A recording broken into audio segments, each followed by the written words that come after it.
Hi fellow communicators, I am Salgado and today I will be introducing to you our video presentation about conflict management and conflict strategies.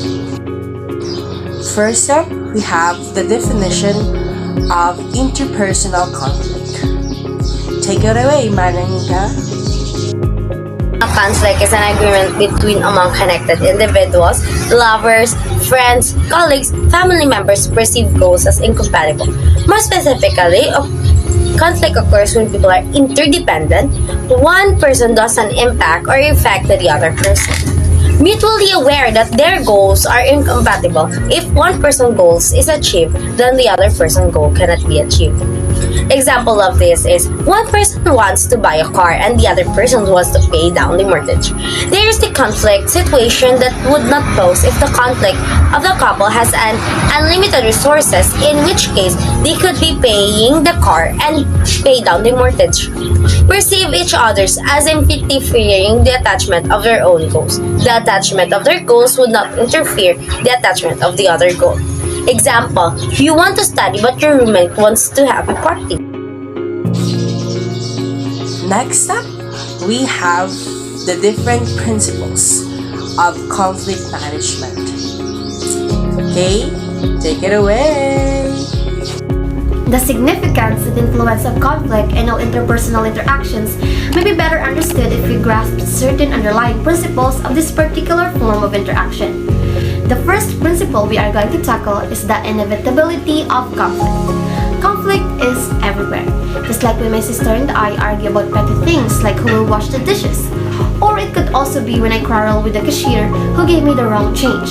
Conflict occurs in all interpersonal interactions at some point to some extent.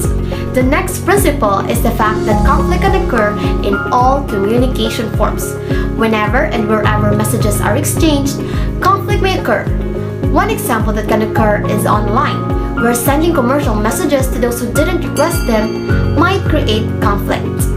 Moving on, the succeeding principle states that conflict can have both positive and negative effects. One example is when you hide your feelings from your partner.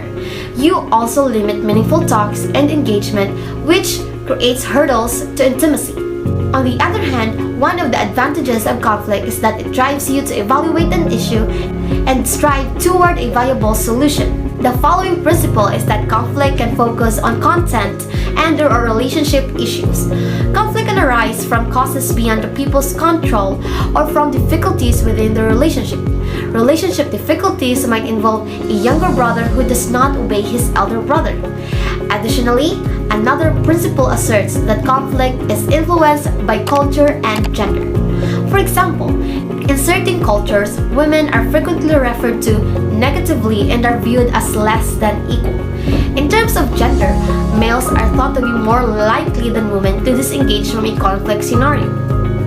Lastly, the final principle says that conflict management is a multi-step process.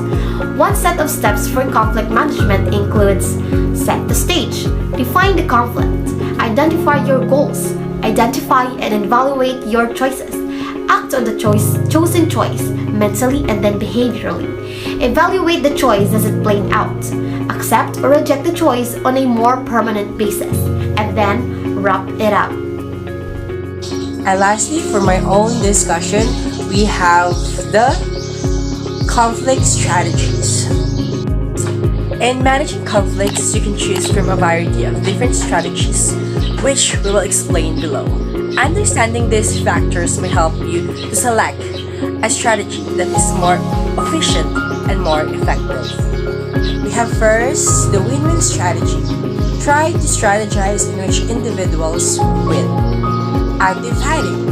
Participate in the expression of disagreement and in your willingness to resolve the problem.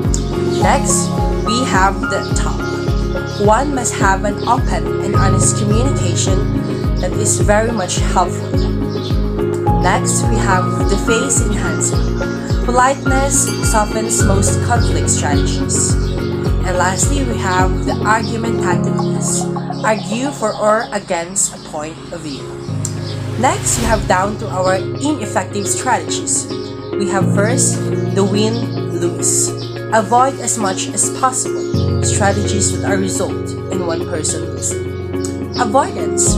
Removing yourself from the problem may be useful if it's temporary, but it doesn't work as a long-term solution. Next, we have the force. Force only enables you to control behavior. It doesn't gain you agreement. We have the face attacking. These strategies are likely to cause resentment and hostility. And lastly, we have the verbal aggressiveness. Avoid attacking the